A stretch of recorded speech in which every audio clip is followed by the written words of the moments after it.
Bung, mau tahu dampak yang luar biasa? Dampaknya apa paling?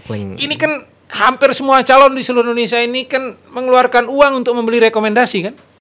Ini kan yang stres sekarang ini, yang sudah kadang-kadang bayar ini, tahu begitu kan saya nggak usah bayar duluan, saya sudah cukup ini kan. Nah, itu kan gitu yang terjadi sekarang. Dulu sudah nyetor sekian miliar, sekian ratus juta. Yang harusnya bisa tanpa bayar bisa dulu karena dia bergantung sama si ini, terpaksa harus bayar. Sekarang ada putusan gini. Ada cerita menarik Win. Ini kan diambil semua. Tinggallah partai ini tersisa. Kursinya cuma 2. Okay. Tapi kalau kita nggak dapat 2 kursi ini, maka dia nggak bisa ngusung calon. Apa yang terjadi, Bu? Ini kalau rata-rata ini harga satu kursi di banyak tempat cuma 300 juta, itu bisa 1 miliar itu harganya. Pada level kabupaten itu. Buset, level kabupaten. Pada level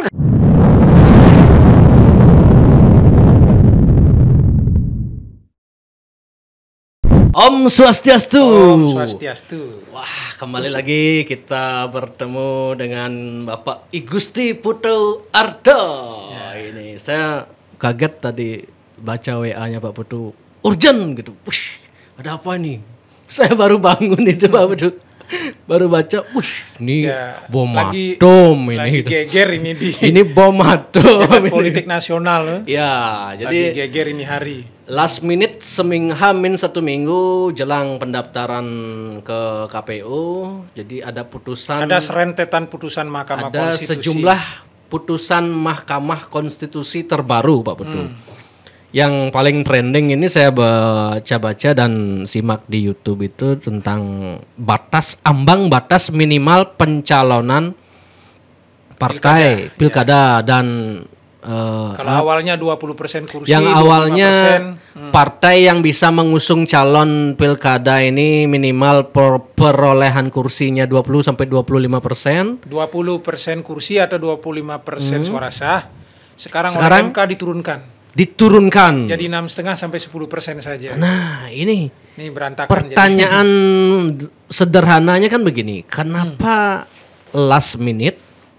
Kemudian kenapa yang MK sebelumnya waktu Pilpres kemarin dianggap oleh lawan politiknya kekuasaan dikuasai oleh Jokowi, sementara putusan MK sekarang kan justru merugikan pihak Jokowi karena Gibran tidak bisa maju, justru PDI bisa nih kan, apakah ada Kaisang tidak bisa maju begitu? Oh, maksud saya Kaisang, Kaisang. Apakah ada apa di belakang ini? Kemudian sebelum kita bahas lebih lanjut, mungkin Pak Putu bisa mengurai lah apa saja putusan MK terbaru yang hari ini ditetapkan itu Pak Putu. Catatan saya ada sekitar 7 yang permohonan yang masuk dimohonkan, tapi yang poin hari ini yang membuat geger politik nasional kita gitu ya, itu ada 4 putusan ya. Yang membuat geger itu ada 4 putusan. Putusan nomor 41 garing PUU tanda hubung 22 Romawi 2024 itu berkaitan dengan batas usia. Batas usia calon. Pendaftaran. Bung Erwin masih ingat pasti ada putusan Mahkamah Agung yang akhirnya seolah-olah memberikan ruang Kaisang untuk maju karena oleh Mahkamah Agung ditafsirkan ya yang dimaksud dengan syarat minimal batas usia itu 25 untuk bupati, wali kota dan gubernur 30 tahun itu adalah pada saat pelantikan. Nah, tapi MK berkata lain. Jadi di putusan itu memang dimohonkan saat penetapan calon, tapi kemudian dalam pertimbangan hukum Mahkamah Konstitusi dengan tegas dikatakan bahwa yang dimaksud dengan batas usia pada saat pencalonan itu adalah pada saat pendaftaran. Artinya implikasinya buat Kaisang untuk pemilu gubernur, Pak Kaisang tidak bisa daftar. Tapi untuk pemilu wali kota dan bupati kalau mau bertarung di Surakarta itu masih bisa. Karena syaratnya kan 25 tahun. Dia kan ada di angka 29 kalau tidak salah. Nah, ini yang pertama soal putusan 41. Kemudian ada putusan 52 soal cuti. Jadi kalau sekarang ini cuti bagi pejabat negara itu dia terutama bagi bupati, wali kota yang sedang aktif dan seterusnya, pejabat negara itu wajib cuti di luar tanggungan negara, tidak boleh menggunakan fasilitas negara kecuali pengamanan.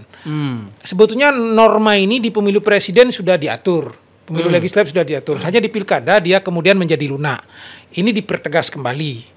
Nah, sehingga kalau kemudian ada kepala daerah, syukurnya sekarang kan PJ semua. Ya, PJ semua. Tapi ada di beberapa tempat kayak di Badung misalnya kan masih kepala daerah. Di yang masih menjabat sekarang kepala daerahnya kalau di Bali ya, Pak Giri masih menjabat, kemudian Pak Tambe masih menjabat. Nah, ini kalau kemudian ingin berkampanye itu cuti di luar tanggungan negara. Ini poin yang kedua. Poin yang ketiga adalah putusan nomor 69. Ini yang menarik. 69 ya, tentang apa itu? Soal kampanye di lembaga pendidikan. Kampanye di lembaga pendidikan. Oleh putusan MK ini diberi ruang untuk melakukan kampanye di lembaga pendidikan, di kampus, di sekolah, sepanjang kemudian tidak membawa atribut kampanye, tidak. Jadi mungkin arahnya MK itu lebih kepada proses kampanye dialogis. Maksudnya kalau ada calon gubernur, calon wali kota, misalnya calon bupati, mau datang ke kampus di Bali, ke Uniknas, ke UNUD segala macam, harus diberi ruang yang sama. Ada payung hukumnya berarti sekarang? Ada payung hukumnya. Silakan dikumpulkan, apakah bersama-sama dikumpulkan, apakah sendiri-sendiri, diberi ruang untuk kemudian di sana menjelaskan visi misinya. Meskipun sebelumnya tidak boleh membawa atribut. Kalau dulu kan tidak boleh. Sudah ada yang melakukan itu. Saya kan mantan mahasiswa juga. Ada yang melakukan itu, cuman dulu tidak ada payung hukum. Bukan, kalau yang Erwin maksud kampanye itu kan sebelum masa kampanye, orang diam-diam. Kalau sekarang misalnya beberapa calon kan Pak Koster dulu, Ray Mantre, kan ke kampus-kampus terus, tapi kan belum masa kampanye sehingga tidak disebut mereka berkampanye. Tapi di durasi masa kampanye setelah penetapan calon itulah mereka kan tidak boleh. Nah, tapi sekarang dibolehkan sepanjang tidak pakai atribut dan seterusnya. Yang seru adalah di putusan 60 ini ketika bicara ambang batas gitu. Oh, putusan tentang ambang batas ini tentang putusan 60. Putusan 60. Jadi yang mengatur soal ambang batas, perubahan ambang batas itu. Jadi di putusan 60 ini dibuatlah klaster soal ambang batas. Jadi dia membatalkan pasal 40 ayat 3. Jadi kalau kita bicara soal konstruksi hukumnya kira-kira begini, kalau kita agar para pemirsa kita bisa mengerti lebih tajam, aturan sebelum dibatalkan ini seperti apa sih sebetulnya gitu. Jadi di Undang-Undang Nomor 10 Tahun 2016 itu di pasal 40 ayat 1, ayat 2, ayat 3 itu mengatur tentang batas minimal partai politik bisa mencalonkan diri, mengusung pasangan calon. Jadi ayat satunya mengatakan partai politik bisa mendaftarkan pasangan calon dengan syarat minimal 20% kursi atau kalau menggunakan suara sah 25% suara sah. Kursi di DPR. Di DPRD sesuai dengan tingkatannya. Kalau misalnya untuk calon gubernur DPRD provinsi. Untuk kabupaten, pilkada kabupaten, DPRD kabupaten gitu ya. Hasil pemilu 2024 kemarin. Ayat 2-nya mengatur kalau misalnya di belakang koma pembulatan ke atas. Ayat 3-nya yang kemudian yang dibatalkan ini yang kemudian jadi soal. Jadi ayat 3 untuk pengaturan menyangkut masalah mengusung pasangan calon berdasarkan suara sah hanya dimungkinkan diberikan hak itu kepada partai politik yang memperoleh kursi. Nah, jadi kalau ada, ini kan banyak partai politik yang tidak memperoleh kursi kan? Betul. Kayak PKB misalnya di provinsi kan tidak memperoleh kursi. Misalnya partai apa lagi, Partai Hanura di provinsi tidak memperoleh kursi, tapi dia memperoleh suara. Nah, inilah yang kemudian dibatalkan oleh MK kecuali ditafsirkan ulang. Apa penafsirannya itu? Sekarang mau partai politik itu memperoleh kursi, mau tidak memperoleh kursi, yang penting dia peserta pemilu tahun 2024 dan memperoleh suara sah, dia berhak mengusung calon. Berapapun dia dapat suara, dia berhak mengusung calon. Nah, kalau kemudian ketentuan minimal ini dipenuhi, maka dia bisa mengusung sendiri. Nah, maka di putusan MK itulah diatur kemudian klaster soal batas-batas minimal dari persyaratan calon itu untuk bisa diusung. Contoh, kalau dalam konteks pemilu gubernur, ya, kalau ada daerah itu, provinsi itu DPT-nya di bawah 2 juta, DPT-nya di bawah 2 juta. DPT. Ya. Okay. Maka dia berhak, partai politik yang memperoleh suara sah 10% minimal bisa mengusung calon sendiri. Atau gabungan partai politik. Kalau sebelumnya kan 20%. Minimal harus 20%. Ya, kalau kemudian jumlah penduduknya di antara 2 sampai 6 juta. Nah, Bali kan masuk di sini nih. 2 sampai 6 juta. 2 sampai 6 juta. Berarti syarat minimalnya berapa itu? 8,5% dari suara sah. Kemudian yang ketiga, kalau provinsi itu 6 sampai 12 juta, 7,5%. Kalau di atas 12 juta, itu 6,5%. Ini untuk provinsi. Kalau untuk kabupaten, kalau dia penduduknya di bawah 250.000, itu 10%. Di atas 250.000 sampai 500.000, itu 8,5%. 500.000 sampai 1 juta, itu 7,5%. Di atas 1 juta, 6,5% dari suara sah pemilu DPRD kabupaten di tempat itu. Nah, inilah konstruksi ini yang kemudian diubah. Pertanyaannya kan kemudian kenapa ini dikabulkan oleh MK? Nah, begitu kan? Kenapa dikabulkan? Sebetulnya karena saya mengamati betul perkembangan ini sejak saya di KPU provinsi dulu. Agar pemirsa paham, kita punya undang-undang namanya Undang-Undang 32 tahun 2005 itu sudah pernah dibatalkan. Tentang apa itu? Tentang pilkada. Pilkada juga. Ya, tentang pilkada itu sudah pernah dibatalkan oleh Mahkamah Konstitusi di pasal 59 ayat 1 berkaitan dengan partai politik yang tidak memperoleh kursi itu tidak boleh mengusung calon dulu. Oleh Mahkamah Konstitusi sebetulnya sudah dibatalkan. Artinya dulu itu sebetulnya Mahkamah Konstitusi sudah mengatakan walaupun partai politik itu tidak memperoleh kursi asal dia memperoleh suara sah. Dulu kalau tidak salah angkanya 15%, tidak 20% seperti sekarang. Asal akumulasinya 15%, suara-suara sah itu boleh nyalon.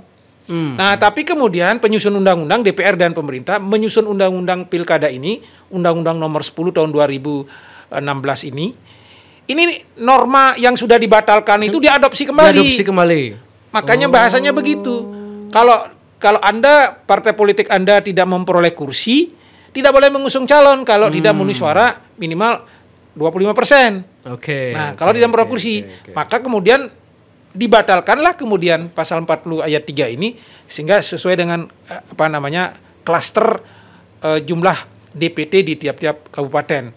Ini kenapa kemudian MK membatalkan? Karena dianggap bertentangan dengan pasal berapa di Undang-Undang Dasar.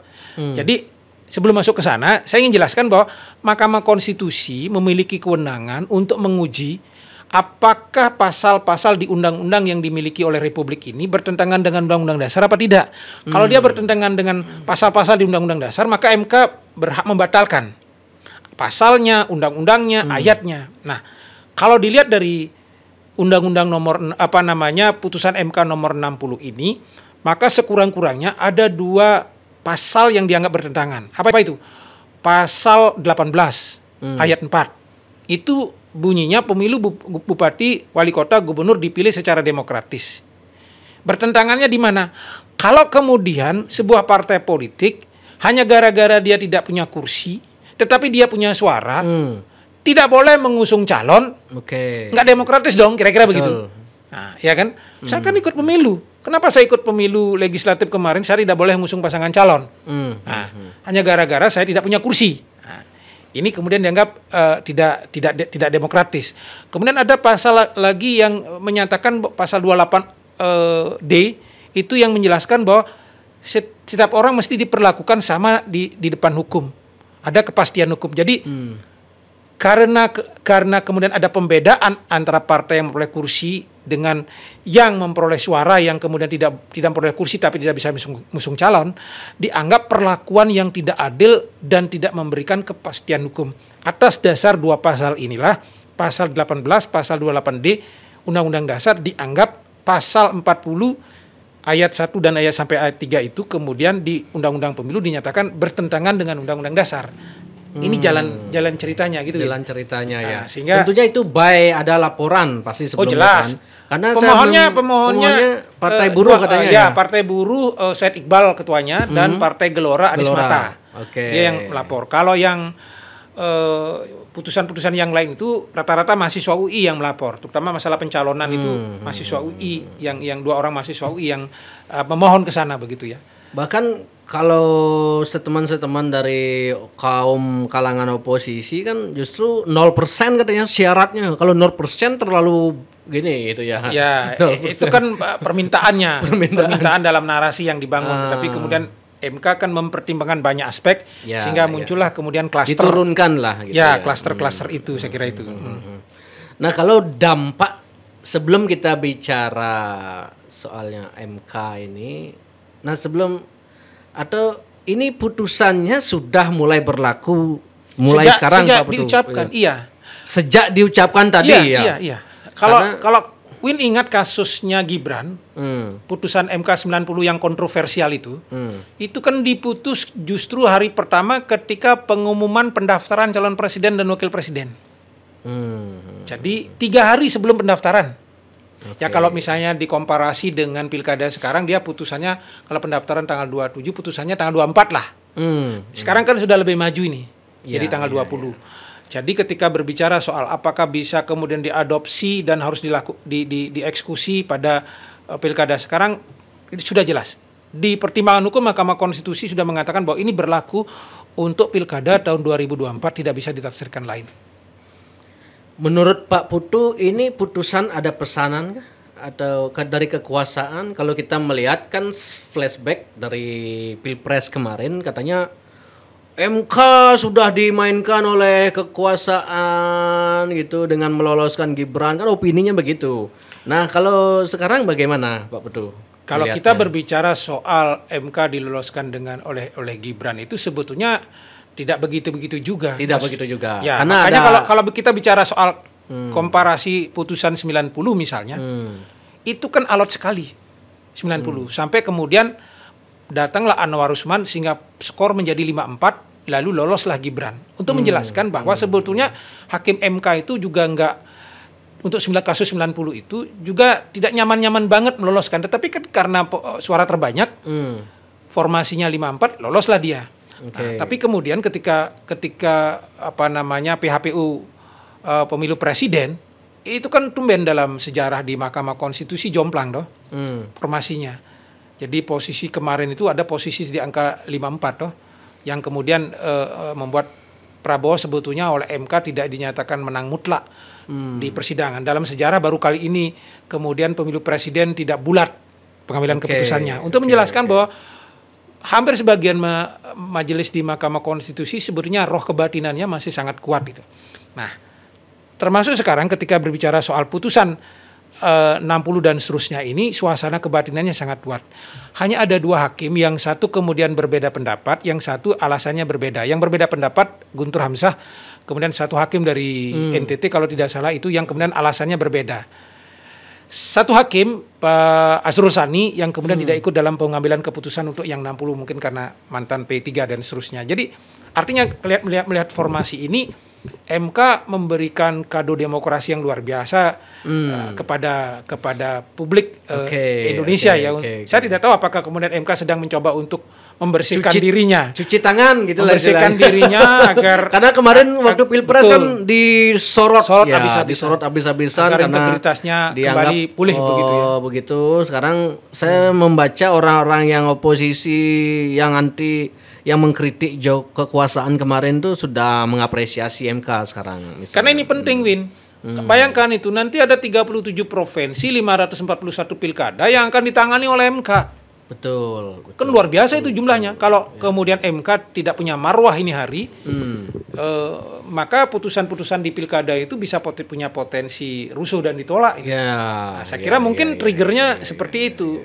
Agar MK kembali memperoleh legitimasi, integritas yang tinggi, maka mungkin pintu masuknya dari putusan ini. Tetapi di luar itu saya kira narasi hukumnya juga cukup beralasan kok. Misalnya soal 60 itu, saya sejak awal saya mengatakan pasti dikabulkan. Orang dulu sudah pernah ada normanya dibatalkan. Cuman yang bego gitu ya. Yang nyusun undang-undang aja yang agak bego. Sudah tahu ada norma begitu dipaksakan hanya karena kepentingan politik. Nah, yang bikin geger kan sebetulnya kenapa MK menetapkan H-7 ini. Ya orang sama seperti kasusnya Gibran kemarin putusan 90 itu kan yang memohon ini juga baru bulan-bulan ini tuh. Yang melakukan tentunya uji alasan materi normatifnya pasti butuh proses gitu kan. Tidak juga waktunya sudah relatif lebih dipercepat oleh MK. Kalau kita lihat kalau tidak salah 3 bulan, 2 bulan ini bergelombang ini, Bung. Oke. Ada sekitar 11 itu permohonan berkaitan dengan pilkada ini yang ada juga banyak yang ditolak tapi yang kemudian 4 itulah yang jadi klaster yang kemudian ini kalau berpengaruh. saya menonton opini-opini justru ini menguntungkan pihak PDIP terutama dalam konteks pilkada Jakarta ya kalau dibawa ke sana sebetulnya kalau dianalisis politik begitu ya sebetulnya kartunya Anies Baswedan itu kan sudah hampir mati itu. Hampir mati. Hanya gara-gara kemudian PDIP sekarang saja dia lagi, sendirian. Kan? Nah karena sekarang PDI Perjuangan di Jakarta karena putusan MK ini bisa ngusung calon sendiri memenuhi syarat. Kalau ia misalnya mengusung Anies mungkin kan itu analisis politiknya. Tapi saya kira dampak ini dahsyat betul ke 37 provinsi ke 541. Termasuk ke pilkada daerah dan khususnya di Bali pun. Bung mau tahu dampak yang luar biasa? Dampaknya apa paling? Ini kan hampir semua calon di seluruh Indonesia ini kan mengeluarkan uang untuk membeli rekomendasi kan? Tidak semua. Hampir semua. Saya berani katakan hampir semua. Tapi mana ada yang gratis ini hari? Nggak ada dong. Pak Putu, saya barusan nelpon ketua partai loh. Saya sudah ngurus Saya semua. nelpon ketua partai barusan sebelum Pak Putu ke sini, Pak Erwin. Itu saya udah tonton podcastnya Pak Erwin sama Pak Putuwarto itu yang nyinggung ada bayar rekomendasi itu. Ya memang dulu ada begitu, tapi kalau sekarang enggak itu katanya. Ada itu. Tapi jangan ya dimasukkan ke podcast. Sudah bayar ke partainya, orang-orang yang seolah-olah punya akses juga bayar. Calon-calon saya kan semua teriak ke saya juga gitu. Oh gitu. Aduh ini Pak Putu ini transfer lagi nih. Transfer lagi. Loh, saya kan sudah ngurusin ini hampir 10 kali pilkada. Dan tahu persis lah kelakuan kawan-kawan di Jakarta itu kan. Dan menurut ketua partai di Bali yang satu tadi saya telepon katanya Pak putusan MK ini pengaruh nggak sama daerah? Oh enggak, Kim di Bali solid tetap tidak akan berubah. Gitu. Kalau ketua karena partai, di Bali katanya minim figur gitu. Ya, jadi sulit mencari figur. Nanti kita akan masuk ke sana. Okay. Tapi dampak secara keseluruhan, yaitu tadi, ini kan yang stres sekarang ini yang sudah kadang-kadang bayar ini, lo tahu begitu kan saya nggak usah bayar duluan, saya sudah cukup ini kan. Nah itu kan gitu yang terjadi sekarang. Dulu sudah nyetor sekian miliar, sekian ratus juta. Harusnya bisa tanpa bayar bisa. Dulu karena dia bergantung sama si ini, terpaksa harus bayar. Sekarang ada putusan gini. Ada cerita menarik, Win. Ini kan diambil semua. Tinggallah partai ini tersisa. Kursinya cuma 2. Okay. Tapi kalau kita nggak dapat 2 kursi ini, maka dia nggak bisa ngusung calon. Apa yang terjadi, Bu? Ini kalau rata-rata ini harga satu kursi di banyak tempat cuma 300 juta, itu bisa 1 miliar itu harganya.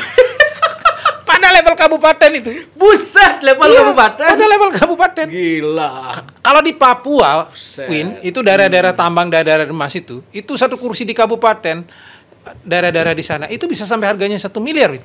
Gila. Satu kursi di Papua, di provinsi itu bisa mahal di daerah-daerah mahal. Jangan tanya Kalimantan Timur, tempat lain.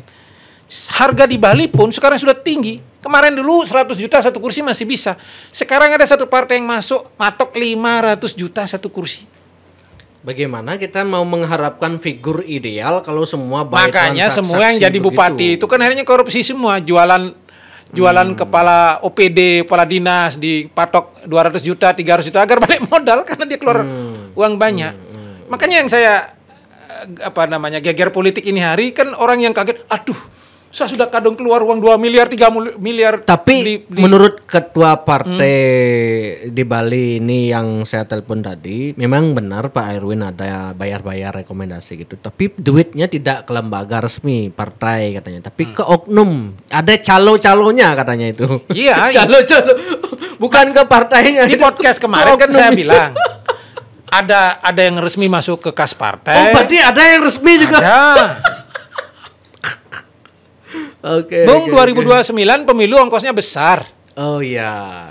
Orang hari ini kan berpikir pimpinan-pimpinan partai bagaimana punya tabungan politik melalui pilkada sekarang sehingga biaya pemilu 2029 yang tembus bisa 3 triliun itu bisa kita tuntaskan. Okay. Partai di level nasional untuk bayar saksi saja seluruh Indonesia, kalau dia benar mengelola, karena saya mantan ketua komisi saksi secara nasional itu sampai tembus sekitar 1 triliun. Kita sudah punya RAB-nya itu, tembus segitu kalau benar ngelola saksi dan di semua TPS harus ada saksi. Ngeri. Nah, itu makanya kadang-kadang momen pilkada inilah yang dipakai untuk buka keran tabungan agar bisa dana politik untuk 2029 dan hampir semua partai melakukan itu. Pantesan saya mendengar begitu kan. Ada salah satu ketua DPC di Bali yang jadi calo gitu untuk dapat rekomendasi sini 100 miliar buat saya 30 saya kirim ke pusat 70 gitu. Bahkan yang nakal Win dari beberapa pemilu, kadang-kadang oknum di Jakarta ini jahat. Pengalaman saya waktu tahun 2009 itu ada pimpinan partai yang nggak begitu besar di Jakarta, dia sengaja jualan rekom. Jualan rekom. Pembantunya disuruh jadi ketua, jadi sekretaris, dilepaslah rekom itu kan. Dia berikan ada 3 calon, 3-tiganya dikasih rekom. Misalnya ini kasih 100, ini 100, dia dapat 300 loh, satu kursi. 3-tiganya dikasih rekom. Ini orang, saya tahu persis ini, sengaja dia memecah partainya sendiri. Pembantunya di situ disuruh jadi ketua, jadi di kota, di kabupaten itu untuk partai yang sama, dia bisa punya kepengurusan 3. 3-tiganya minta rekom. Nanti begitu proses verifikasi, kan harus KPU kan nanya nih, dari 3 ini mana yang sah, begitu kan? Tanya yang sah. Oh ini yang sah. Yang sah ini dijerat lagi itu calonnya, harus bayar dulu untuk bisa lolos lagi. Saya tidak ngarang. Ini praktek yang saya lihat langsung karena saya bersentuhan dengan banyak partai dan terbuka. Tidak ngarang. Gitu permainan orang-orang partai itu ya. Duit kalau hari ini kan wajar lah mereka ngumpulin dana. Ini justru membuat orang-orang baik itu yang orang-orang yang niat memang benar-benar tulus mengabdi untuk negara, untuk daerahnya itu pesimis Pak Putu ingin ke jalur politik itu. Makanya kan ada cerita di Bali salah satu tokoh. Kalau mau nyalon di Karangasem, nyalon di Buleleng, nyalon di Tabanan, nyalon di Gianyar, Anda harus siapkan uang sekitar 40 sampai 50 miliar. Di kabupaten aja? Ya. Oh jangan tanya Pilgub.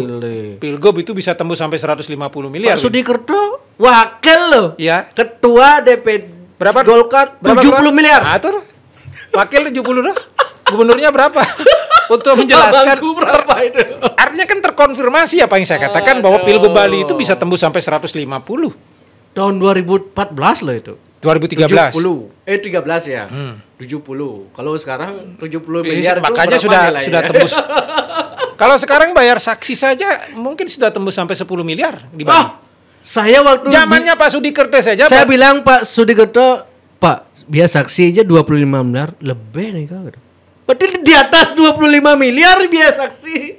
Ya mungkin karena ada saksi penggerak segala macam. Tapi kalau saksinya cuma 2 orang saja di semua level itu. Oh karena sekitar 12. Zaman beliau katanya ada gugatan ke MK, jadi harus bayar orang ke. Itu lain lagi. Transportasi dan lain-lain. Ya mungkin karena itu juga dia jadi besar. Banyak ya keluar ya. Tapi istilahnya ongkos politiknya memang sangat besar lah gitu. Dan teman-teman calon yang sudah kadang mengeluarkan uang untuk membeli rekom ini yang kemudian kan kalau dengan putusan ini yang sudah terlanjur bayar tuh bisa ditagih kembali nggak duitnya? Nggak bisa dong, orang rekomnya nggak bisa. Orang rekomnya sudah dikasih.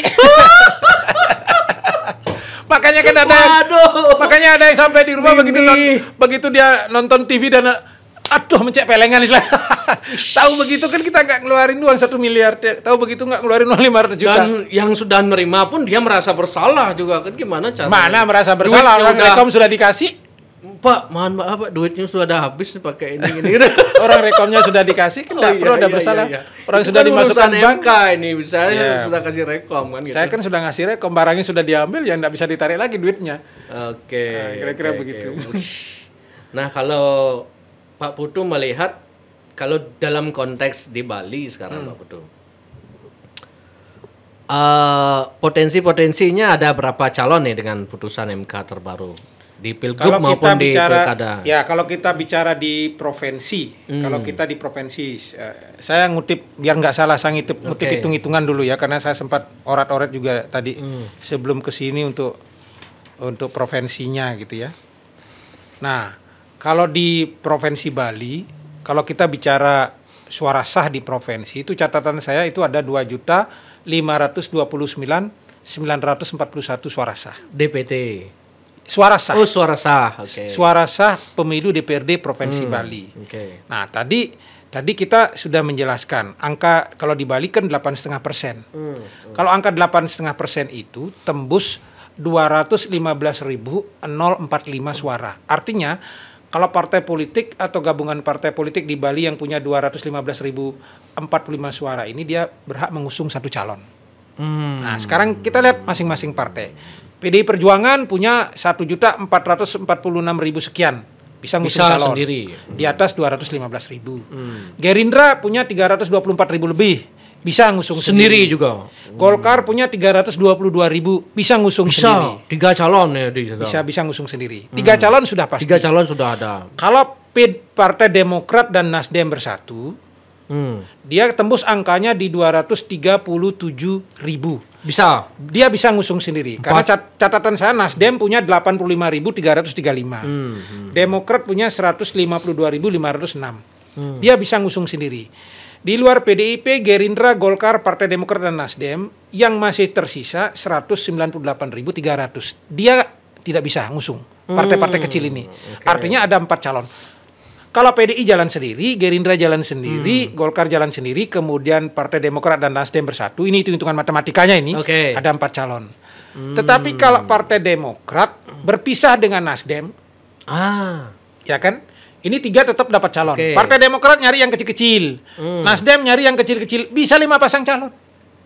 Karena kalau kemudian poros Demokrat dan poros ini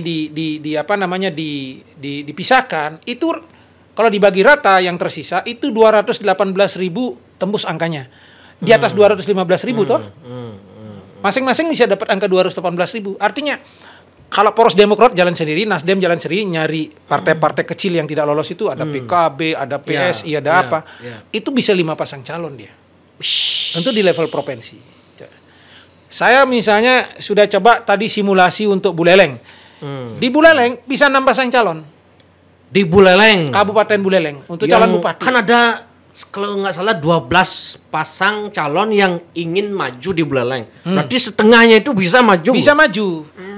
Dari hasil hitungan saya untuk suara sah kemarin di DPRD yang saya cek dari hasil pemilu Go.id di Dapil 1 sampai Dapil 9, saya jumlah semua suaranya itu ketembus angka 441.498 suara sah DPRD Buleleng, pemilu DPRD Buleleng. Jadi kalau kemudian di situ suara sah ini dikalkulasi syarat minimal, maka dia tembus di angka 30. Kalau dia 441 suara sahnya, berarti DPT-nya di atas 500.000 dong. Nah, berarti dia tembus di angka persyaratan tadi itu, dia tembus di angka 500.000 sampai 1 juta. Kenalah 7,5%. Kalau 7,5% jumlahnya adalah 33.112. Yang bisa ngusung calon siapa? Gerindra 45.400 bisa ngusung calon. Gerindra bisa di Buleleng ya sendiri. PDI Perjuangan 184.000 lebih bisa sendiri. Golkar 78.000 lebih bisa sendiri. Nasdem 45.000 lebih bisa sendiri. Bisa sendiri. Nasdem Buleleng bisa sendiri. Bisa jalan sendiri. Nah, sisanya ada 87.529. Kalau 87.000 dibagi 2 itu tembus 40.000 lebih toh? Kan masih bisa 2 pasang berarti. Di luar Gerindra, PDI, Golkar, Nasdem itu masih bisa tembus 2 pasang lagi. Artinya bisa 6 pasang calon. Ini yang akan menarik. Yang sekarang hari ini yang hari ini caput keluar. Nah, itu bisa maju dia. Sukrawan bisa maju dia. Betul. Kalau saya mau nakal-nakal dikit di Buleleng, ayo saya jadi calon bupati. Bisa maju juga ini. Badung gimana Pak Badung? Saya Badung belum kalkulasi ya, karena ini kan butuh data sangat akurat. Tapi potensi Gerindra berapa kursi di situ? 4 kursi ya.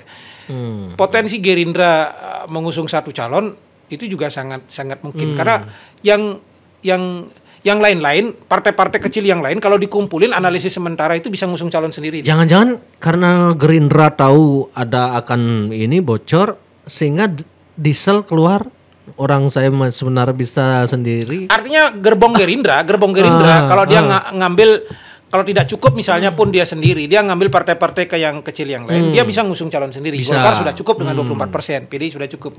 Plus partai-partai kecil yang lain, di situ ada Demokrat, di situ ada PSI, ada PKB, PKS. Kalau dikumpulin sendiri, punya potensi satu kursi dari luar. Gerindra bisa satu kursi, Golkar bisa satu kursi, PDIP satu kursi, minimal 4 pasang calon bisa seru. Jadi menurut saya ini masyarakat mendapat banyak pilihan. Karangasem.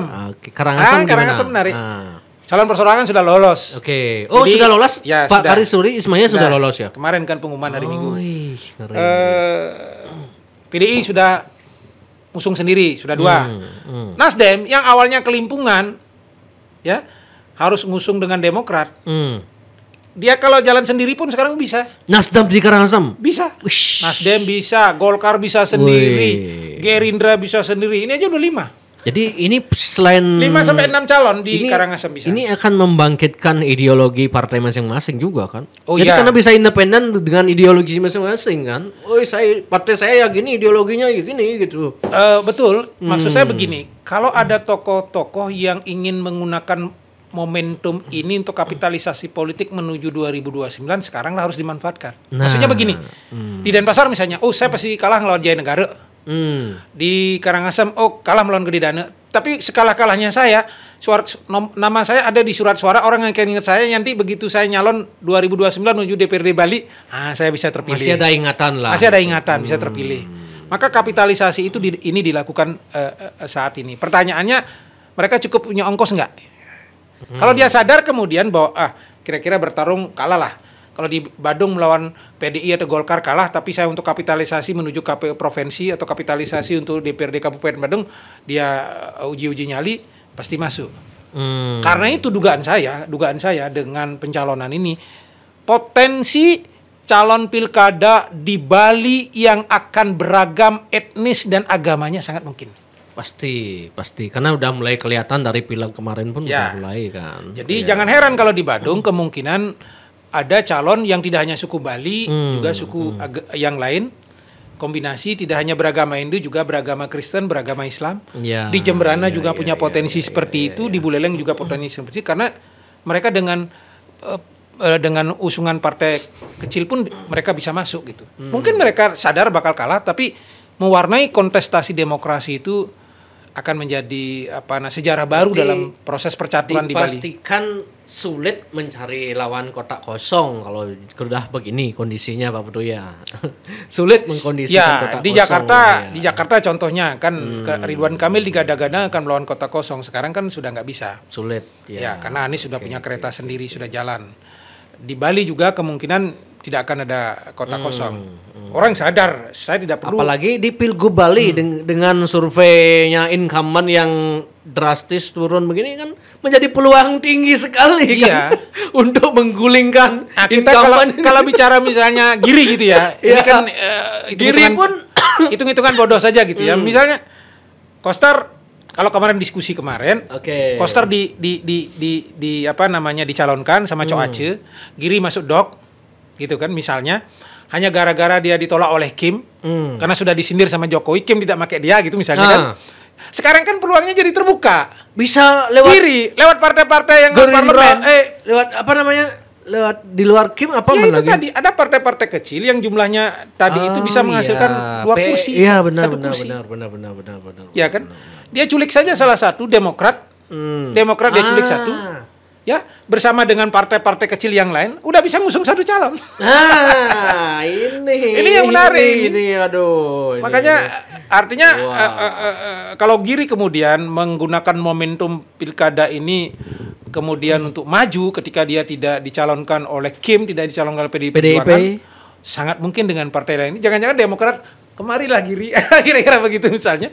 Atau tapi Nasdem itu sendiri tipis misalnya. Mungkin karena saya mendengar dari orang-orang dekat di PDI ya memang antara Koster dan Giri ini meskipun Koster pasti Koster Giri, kalaupun Giri sama bintang gitu antara 2, 3. Iya betul, misalnya katakanlah Koster yang masuk dok. Kalaupun Costa tidak direkomendasi bisa dia bisa masuk. Iya, itu tadi semuanya bisa. Di luar game ya. Iya betul. Semuanya bisa terjadi. Wah, makanya konstelasi Pilgub di Bali setelah putusan MK ini menarik. Seminggu ini akan beritanya menarik ini. Matem Koster ke Demokrat gitu dong. Bersatu dengan Mangku Pastiko jadi ketua kampanyenya kan. Ngeri. Makanya, seminggu ini sampai sebelum tanggal 27 ini detik-detik yang sangat mendebarkan itu setelah putusan MK ini semuanya dan bisa terjadi. Dari tadi siang sampai malam ini pun orang-orang elit partai itu sedang rapat, tidak tidur. Utak-atik saling jadi telepon. Orang partai ini hari sampai 7 hari kalau tidur jam 12 itu kepagian pagi, dia pasti tidur jam 2:30 itu. Bahkan saya mendengar ada yang tidur biasa jam 3, jam 4 gitu. Iya betul, karena ini detik-detik menentukan dia akan intip situasi di Jakarta. Kita nggak direkom di berbagai daerah. Kita segera cari ini. Apa yang terjadi? Suruh cari ini. Ini partai-partai yang sebelumnya nggak kepikiran dapat cuan ini kan. Ayo berangkat ke Jakarta, paling tidak dapat uang saku, cari rekom. Partai kecil ini sekarang kesempatan kan. Ayo Pak, gabung dengan saya bisa. Jualan. Saat hargai, saya punya 10.000 suara. Apalagi Giri Prasta yang tidak dapat rekomendasi dari PDI. Duitnya gede saya kan? Orang yang sampai hari ini ingin mengatakan Giri akan menggunakan momentum pilkada gubernur sekarang ini untuk tampil. Pasti itu. Itu feeling saya. Saya dapat info. Saya seperti itu. Pak Putu. Ada tokoh yang ingin calon gubernur sudah menyiapkan dana sampai 1 triliun. 1 T loh siap untuk tarung di Pilgub Bali, Pak Putu. Kepada siapa mau diberikan itu? Gila, 1 T, 3 brankas. Ya artinya siapa yang maju? Siapa yang maju untuk yang dibiayai itu kan? Nah itu persoalannya. Ngeri ini. Tapi feeling saya sebagai orang politik dan pengamat politik gitu ya, Pak Giri itu akan menggunakan momentum ini, tidak mungkin tidak. Ya, setiap orang ada masanya, setiap masa ada orangnya. Ini momen yang dimiliki hanya Giri. Apa 5 tahun lagi setelah dia keluar jadi bupati akan punya momen itu? Belum tentu. Cek itu Ahok. Ahok momennya kan hilang. Benar. Selesai kan? Belum tentu sekarang di Giri survei tinggi 5 tahun lagi tetap tinggi, belum tentu ya. Akan muncul tokoh baru. Maka feeling saya mengatakan bahwa melalui PDI atau tidak melalui PDI, saya agak yakin bahwa Giri akan menggunakan momen ini. Apalagi sekarang ada putusan MK ini. Dan kalau dia keluar PDI, dia harus mengorbankan anaknya yang baru saja dilantik kan. Ya itu resiko politik lah. Ya. Itu resiko politik. Ditolak oleh Golkar, ditolak oleh PDI Perjuangan, ditolak oleh Gerindra. Masih ada Nasdem, masih ada Demokrat, partai kecil. Ayo kita gabung, bisa saja seperti itu. Sama dengan kejadian di Buleleng juga akan sama seperti itu. Tapi pertanyaannya Giri Prasta yang terkenal sangat setia apakah berani keluar gitu? Ya PDI akan tetap muncul dengan siapa di sana, Giri muncul di sana. Kalau kemudian Giri menang, minta maaf sama ibu, dipulihkan di Kongres, selesai toh? Selesai. Oke. Karena beliau kan salah satu orang yang juga disayang sama Ibu Mega toh. Betul. Selain Bu Bintang, Puspo Yoge, Koster. Jadi kadang-kadang kan PDI Perjuangan juga bisa pasang dua calon di beberapa tempat, tapi setelah itu ya dimaafkan gitu misalnya. Sangat mungkin terjadi. Kalau saya sih sebagai orang awam berpikir ini apakah ini ada tangan Jokowi juga putusan MK ini kan sebelumnya terkenal begitu kan, ini MK diutak-atik oleh Jokowi gitu. Justru loss of control dari kekuasaan ini. Loss of control karena merugikan sebenarnya. Karena Kaisang nggak bisa nyalon kan? Kaisang nggak bisa nyalon kok gara-gara ini nggak bisa nyalon. Padahal digadang-gadang dengan gagahnya Kaisang bilang saya siap bertempur di Jakarta, saya siap bertempur di Jawa Tengah. Sekarang kan hanya bisa bertempur ini kemudian membantah bahwa Jokowi yang sebelumnya dicitrakan, perusak demokrasi, sekarang dibantah dengan fakta ini kan gitu. Bukan dibantah, pada momen putusan 90 karena di situ ada Anwar Usman, potensi cawe-cawe kekuasaan itu terjadi. Clear. Sekarang udah nggak ada Anwar Usman di sana. dalam momen kasus-kasus yang ada sekarang ini, kebetulan Anwar Usman ikut bersama, tetapi kemudian case-nya kan berbeda. Ketika bicara soal Kaisang itu misalnya, kasus Kaisang itu, yang dimohonkan oleh mahasiswa ini perhitungan batas usianya itu adalah pada penetapan calon. Jadi permohonannya ditolak. Ditolak. Tapi di narasi hukumnya, di pertimbangan hukumnya dijelaskan di situ bahwa yang dimaksud dengan batas itu adalah di pendaftaran gitu. Jadi dipertegas di situ untuk menegasikan hasil putusan Mahkamah Agung. Sampai kemudian dengan segala macam yang tajam itu, kalau cuplikan-cuplikan berita di televisi. Berarti itu kelihatan. Dengan putusan MK ini tidak ada istilah koalisi Indonesia Maju berarti Pak Abdu?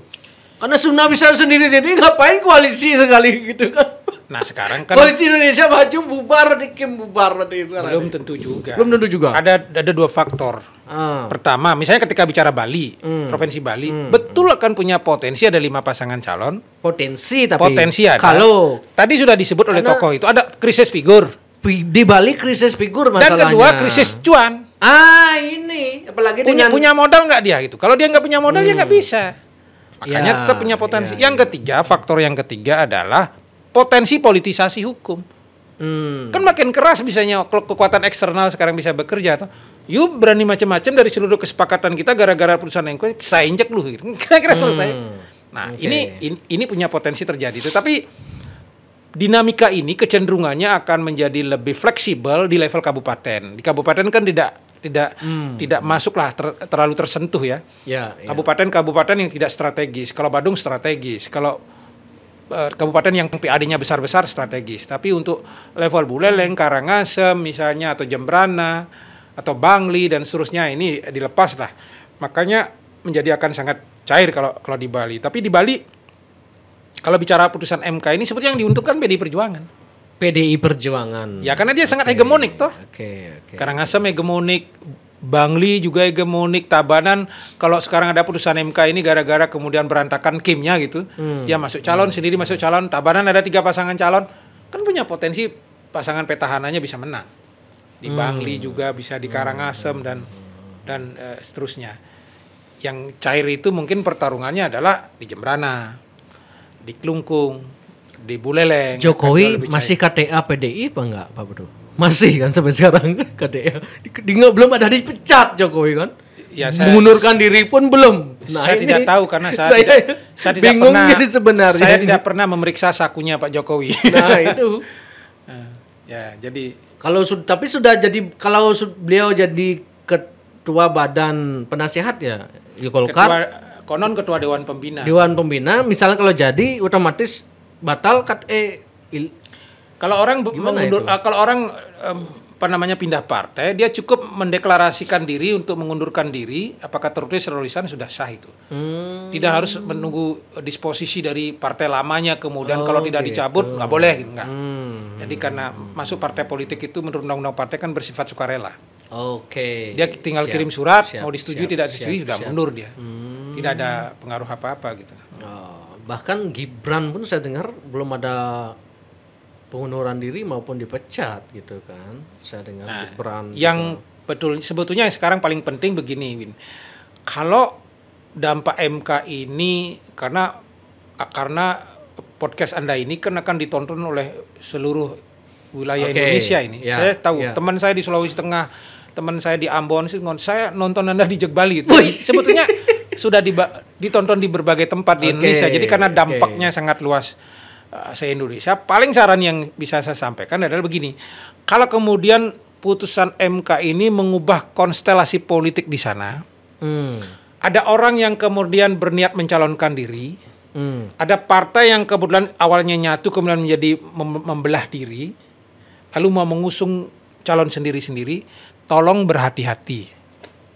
Karena ini hari calo-calo politik 7 hari ini akan berkeliaran di mana-mana. Wih, pasti itu ya, pasti. Erwin tiba-tiba akan turun, Pak, maju ya, saya urus partainya. Siapkan sekian.